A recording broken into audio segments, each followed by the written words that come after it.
Hello everyone and welcome for another video of Love and Wargames. Today we play Armoured for our second battle report. It's not our second game, but it's the second time we film. I am accompanied today by Zongo. Hello everyone. And it's his last game as a Parisian because he's moving out to to the little Paris that is Lyon in the southern France. Is it a little Paris? Yeah, and they have the best food, one of the best food in France as well. So, but it's still relatively close in terms of trains. For you in America, you would say it's like sister cities. They are so close to each other. So he will still come, but a little bit less often. He will come for the really big, impactful games. So we wish him the best of luck in Lyon. For this Armoured game, we are making the continuation of the previous battle report. So if you want, you can watch it and then come back here. Because, spoiler alert for the previous battle report, the hostage of Greenland, the Princess of Greenland, had been secured and by the Americans, by the Union, and now the Crown, which do have the superiority in terms of heavy armor and everything, are rushing back.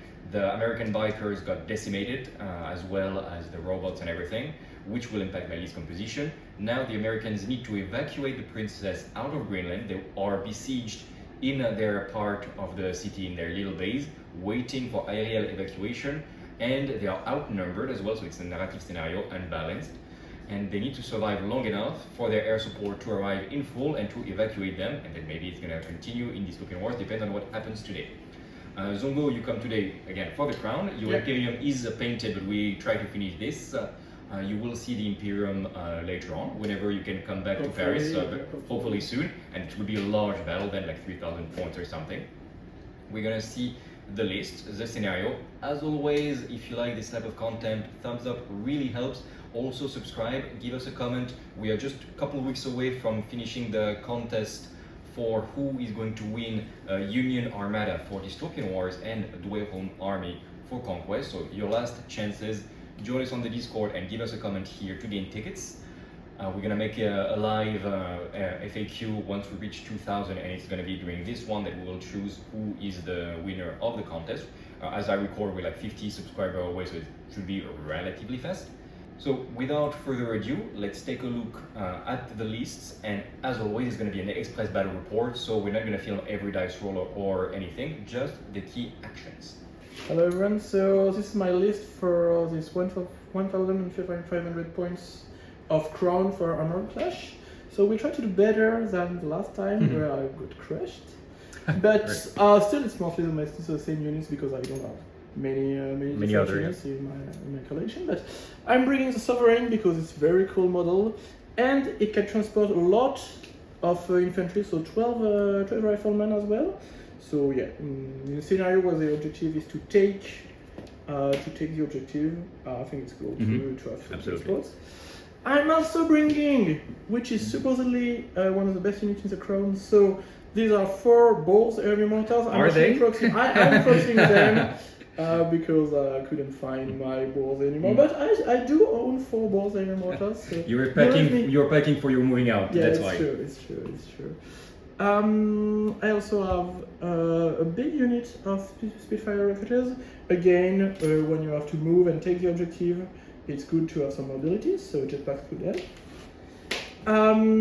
Speaking of mobility, I have a very immobile unit with 4 sharpshooters. My idea is that if I cannot get the princess, maybe I could shoot her. That's very British of you. Yeah. That's state treason, as you say. You're not allowed to do that IRL, guys. You're right. If a girl refuses to go with you, you can't shoot her. Let me point out. I'm bringing for you 4 big tanks because big tanks. Yeah. Big tanks. And a bit small command because I needed a second command for a second battle groups. Okay. A small unit of sappers who supposedly are going to be watchers for the artillery because oddly enough, the only unit in the entire game that can watch for the crown in the entire game actually, I think. The only observers for the artillery are the crown sappers, which I think is a bit weird, but why not? I'm bringing some air cover because you told me you were bringing Absolutely, some aircraft. air units. So we're gonna test the air cover against aircraft interactions. Really good. And a very classic unit of assault. So 2 Tristan, I think. Tristan, yeah. Yeah, heavy transport, and another unit of sappers because they are the best infantry of the crown. Okay, and they're gonna charge forward and try to go to the Union base. On my side, I have a very defense-oriented list because, as we said in the fluff, like we lost all our bikers, our robots and everything. We do have a few survivors in terms of armor, but we are mostly like barely holding on to try to evacuate the princess. I'm gonna start from right to left, even though it's not the proper order. I'm gonna have a pack of 8 pacifiers, the elite infantry with some ARC troopers inside. My list, by the way, is 1,000 points and not 1,500, though I'm gonna have some aerial reinforcements at some point. I'm gonna have 2 packs of 8 Hotchkiss defenses. They were not there at the last battle, unfortunately. They're too slow to be carried around. However, of course, for defense of a base, they would be there, like the Americans would deploy them. So we'll see how they work. They're anti-infantry mostly, and they look cool. I just wish they could be in defense in a garrison or something to look even cooler, but we make do with what we have. My only armored, like real armored unit is going to be 1 small unit of 2 tanks. I love them when there are 4 or 6 of them, but for the fluff, I'm bringing only 2. I almost considered having no tanks at all, but then I'm like, it's not fair to Zongo to have a skew list of only light because then he loses his anti-tanks and everything. So he's gonna have a few targets. Talking about heavy targets for Lamplighters, so with the flamethrowers and everything, carrying again pacifiers and the arc bots, so elite infantry. This is basically my only counterpunch unit. It's the one that's gonna stay in defense and push out. It's also the only transports I have, so we'll see the scenario, but I will need to evacuate at some point towards the airport, like the helifield, and if I don't have them, it's gonna be harder. My command with all the American flags, of course, is, well, this beautiful command, like, come on, like, I love putting all flags everywhere. And 2 rocket units, anti-air, because well, why not? Like I wanted something different for the command, so it's anti-air. Who knows, if they're in ground aircraft at some point, they're gonna be ready. Then I'm gonna have 2 packs of infantry, 2 large packs to garrison the wherever and to try to hold the line. They're my ablative wounds, let's say. They're gonna die trying to gain me some time.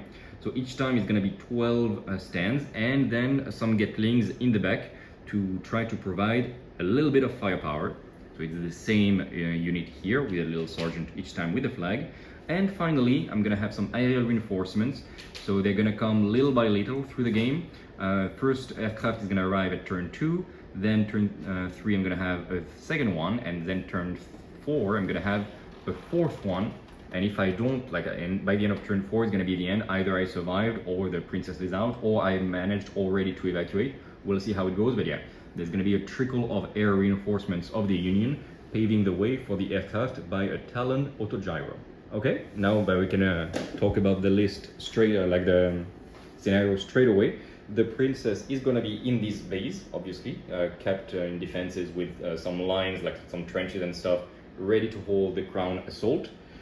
So this is the main objective. If the Union keeps the princess by the end of 4th turn, they're gonna win anyway. We will say, even if they don't evacuate, we'll say like they run in the forest and everything, and they're gonna stay in Greenland. Secondary objective is the control of this helipad.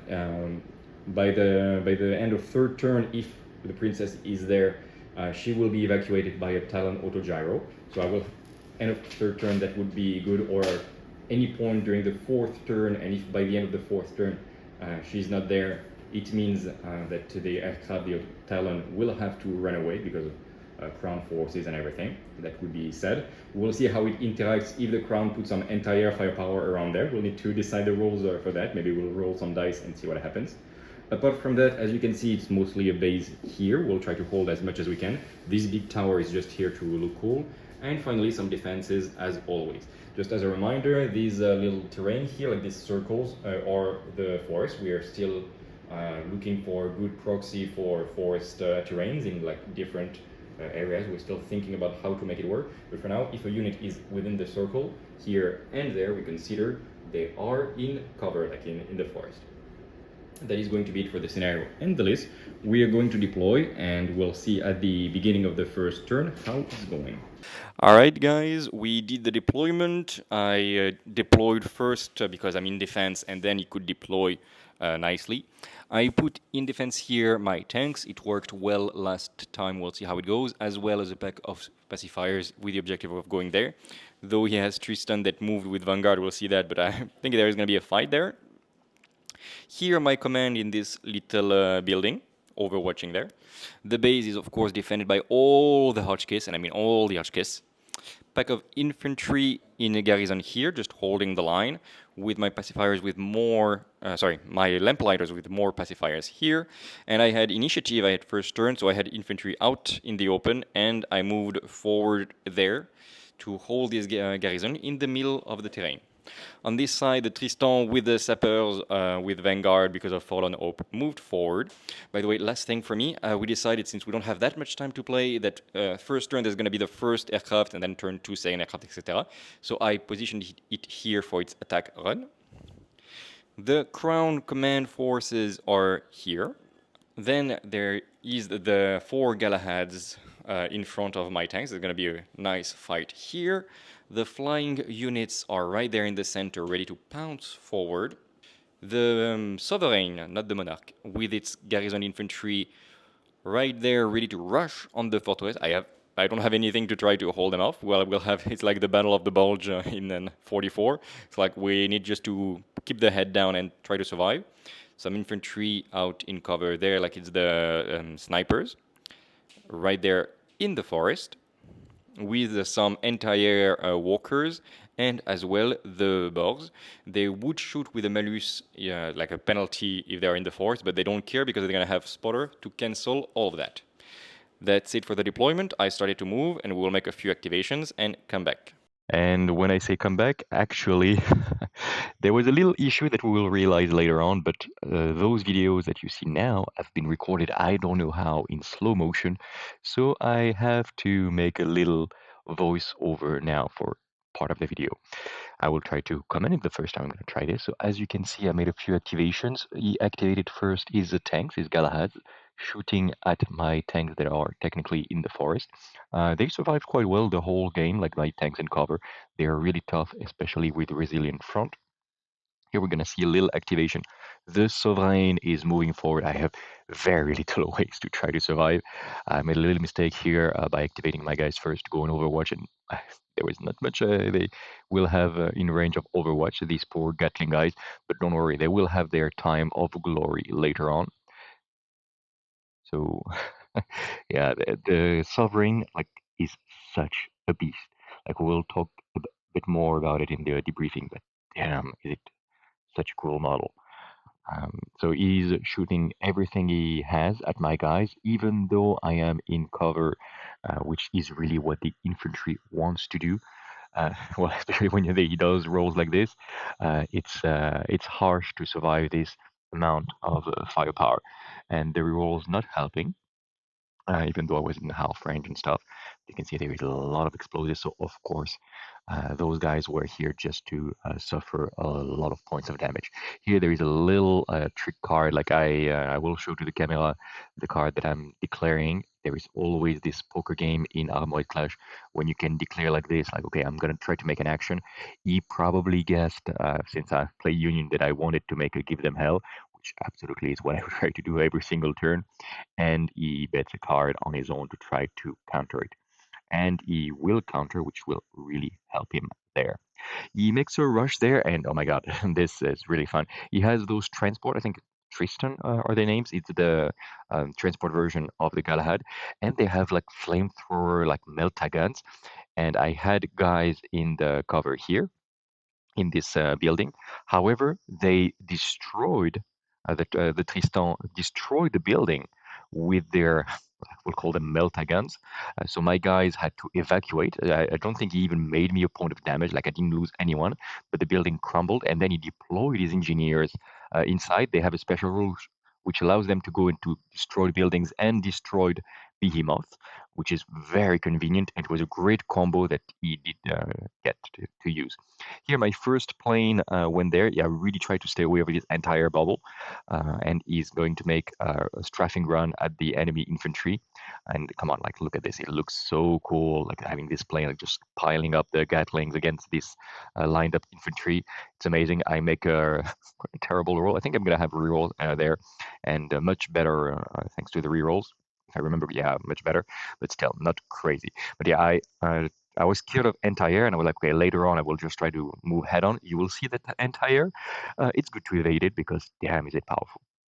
Here on this side, I'm trying to evacuate the princess in the transports. On the left, we saw the transports moving on.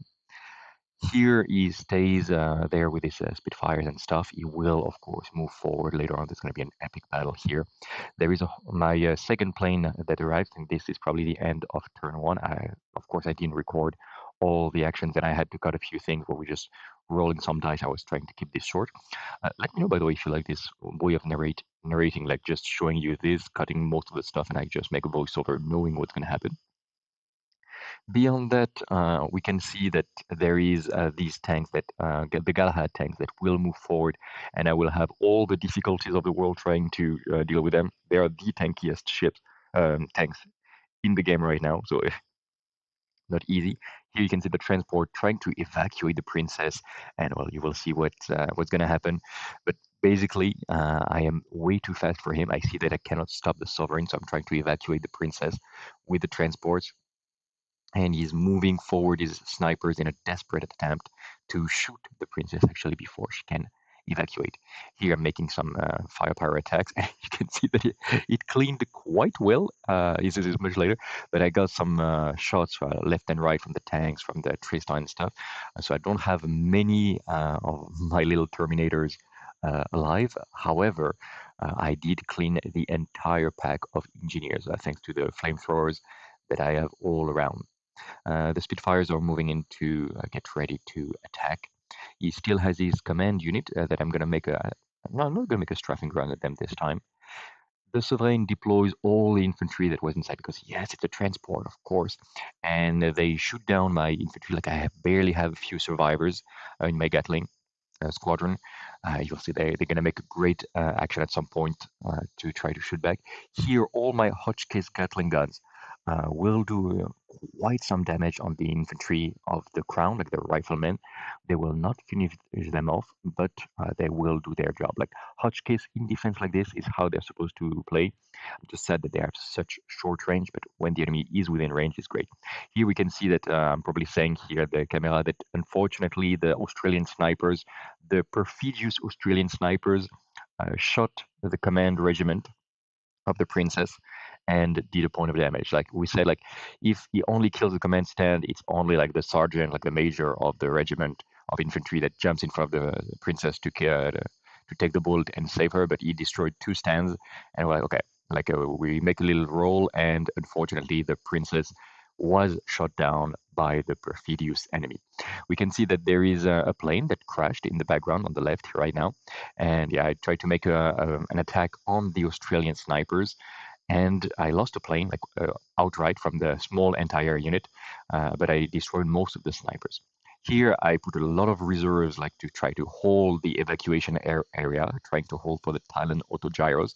The main command infantry regiment with the general, we had a whole story, the general of the army, which is the father of the pilot, of the captain pilot of the aircraft. You don't hear here that there was a lot of laughter.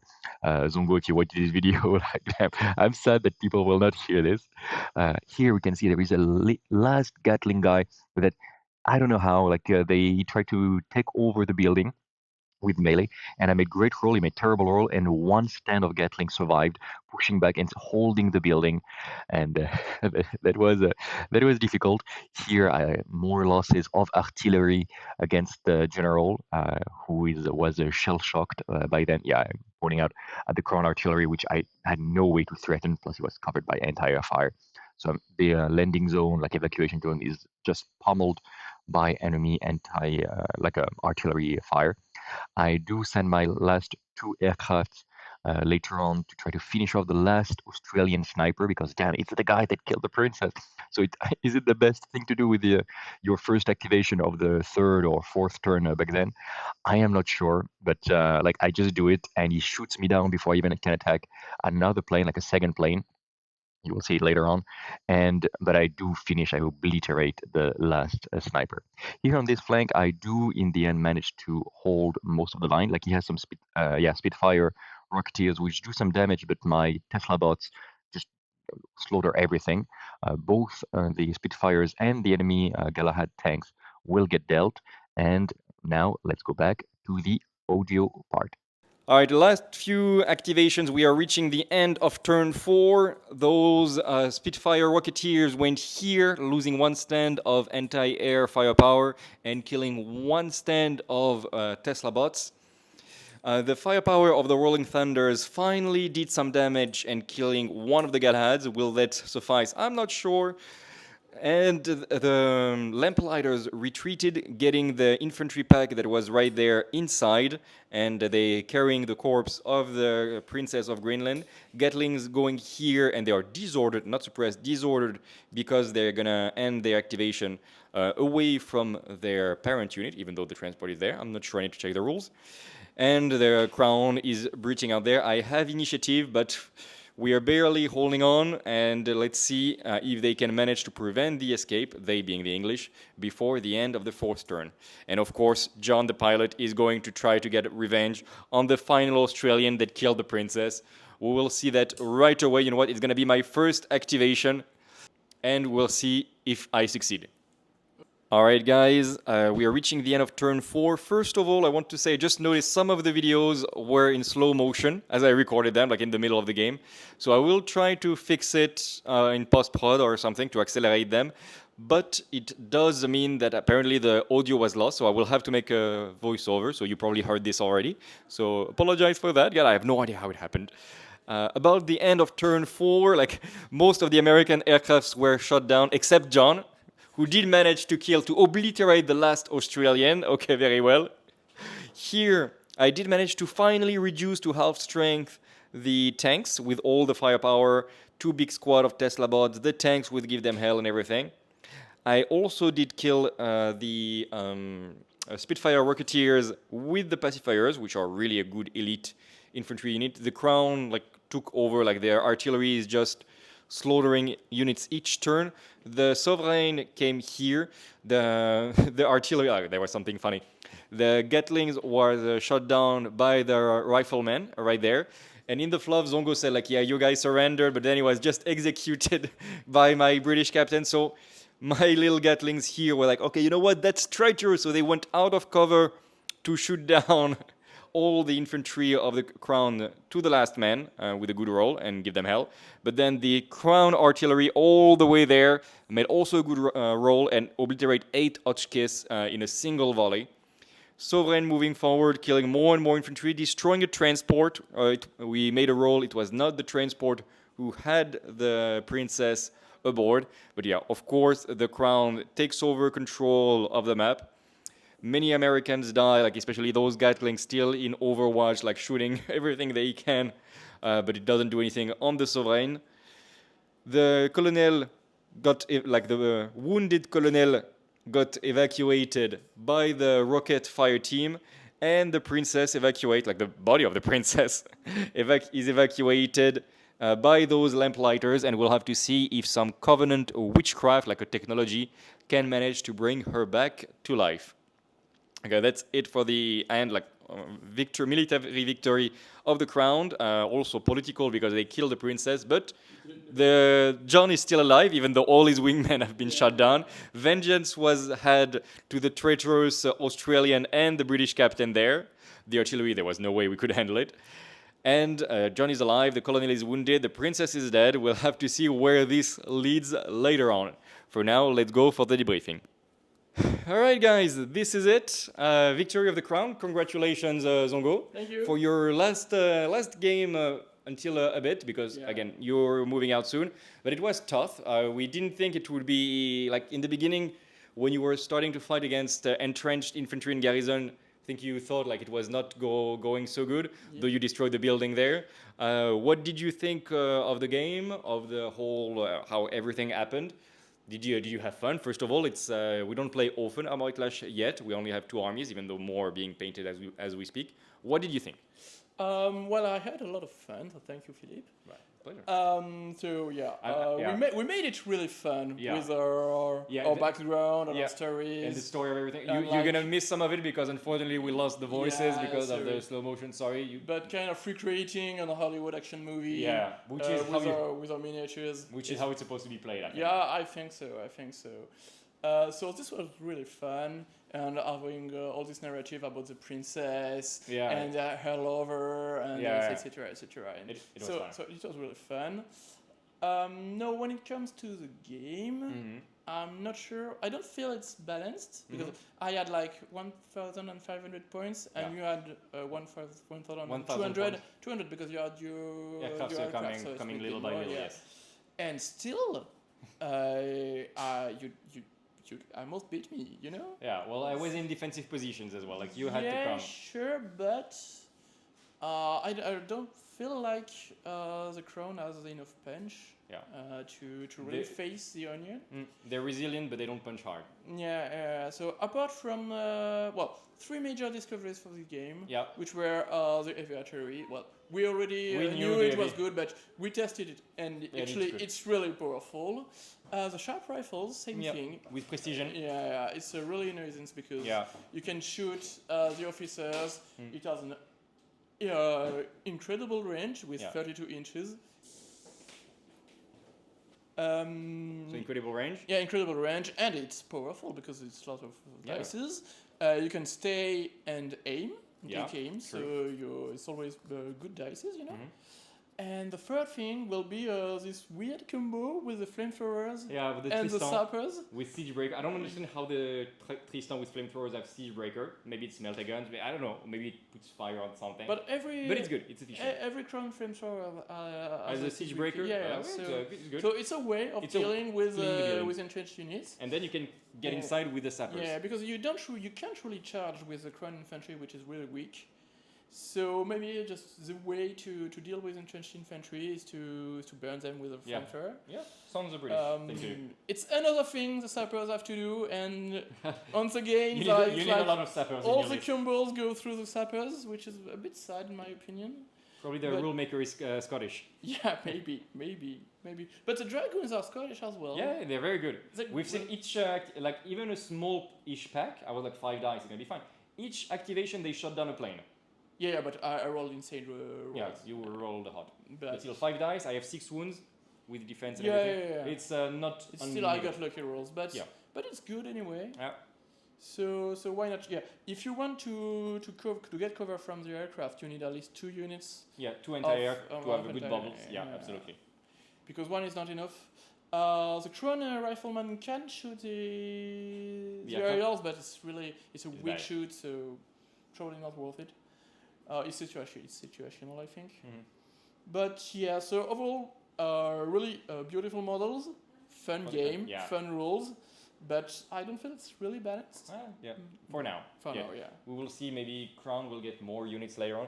I mean, I know for the Union, I have my Durango, which is being painted as we speak, and maybe Crown will have it as well, opening new ways, like for example, assault infantry or something like this to really push forward and do some damage, which is not something they do, but again, it's in the faction. Yeah, because at the moment you're playing like dwarves in Warhammer, you know, you can just stay in your deployment zone and shoot at long range, and that's the only thing you can do. And send your tanks, literal tanks, to take objectives with a good battle group in the center if you play not narrative, and take points like this. Yeah, probably. For the Union, it was, I like my Union, I like mechanized infantry. They're tough, they're not unbreakable. Fire teams are the best. Basic infantry is extremely meh, but it unlocks you fire teams, which are your real value. Same for the pacifiers, they are very efficient in transports. Pacifiers with the Lamplighters, probably the best unit of the Union currently, even though the basic transports with the infantry is also quite good. I don't know where my trains are, so I didn't bring any today. I need to find back the box. I hope it's not because I hope I didn't leave it here last time, which is possible. And then, hopefully I will find it back. In the worst case, I have Durango later on. Love the the Union tanks. They're quite tough. They don't do any damage, little by little. But tanks in the forest attract firepower and they don't die, which is exactly what I need from some tanks. It's true we are less resilient without robots. Luckily, I had some Tesla bots, but without the bikers, robots, and the literal mechs, it's harder to hold the line. We played, again, the narrative scenario, so I was entrenched beginning of the game or very fast. I pushed my units in buildings, so that helped a lot. But apart from that, Union infantry is just as fragile as the Crown, so you really need to play around your transports and your garrisons, of course. The aircrafts are more fragile than I expected. Again, you rolled hard, but they're like one aircraft is like 120 points, and to get it shut down like this, I was like, oh, okay, that's sad. And the problem, but this we knew already, is that the Union lacks anti-tank firepower, and the aircrafts only bring anti-light or anti-air, and it's not what we need. Like, I needed a way to deal with the enemy artillery, and I don't know what in my list could do this, because even if I bring indirect Mohab mortars, they're also anti-light. So I don't have any good long range or mobile or anything anti-heavy. So, well, that's just one of the weaknesses of the Union. Apart from this, it's a very mechanized infantry gameplay, which is what I like. So expect to see them more on the table, even though I like arc weapons as well. So I'm considering starting Imperium forces. Oh, really? Oh, yeah. I might at some point. We'll see how it goes. But first I will play again with the Durango. Again, guys, apologies for the slow motion. I feel like I'm going to have to make some voiceover. I will try to solve the sound, but I feel it's going to be voiceover, so I apologize for this. I saw the symbol. I didn't understand it or what it was in the beginning, but promise it will not happen again. There was like, 5 seconds equals 15. I was like, what does it mean? And should have thought better of this. So apologies for this. Still, you can give us a thumbs up and give us a comment because we try to do our best. Expect more battle reports of Armoured Clash. Expect also some dystopian wars because we have more fleets and there is 4th edition. So while Valentin is finishing his Empire forces and the Covenant is being painted by our local not competitive player, and we are receiving the Commonwealth soon, and we're going to get it painted and everything. Zongo, you have Imperium, you will come with them eventually. So expect more Armoured Clash soon. However, we're going to switch back a little bit on Dystopian Wars to cover for the 4th edition. Alright guys, that's going to be it. Thank you very much for having watched until the end. Take care of yourself, and until the next video, remember to keep things fair, in love, and war games. Bye! See you!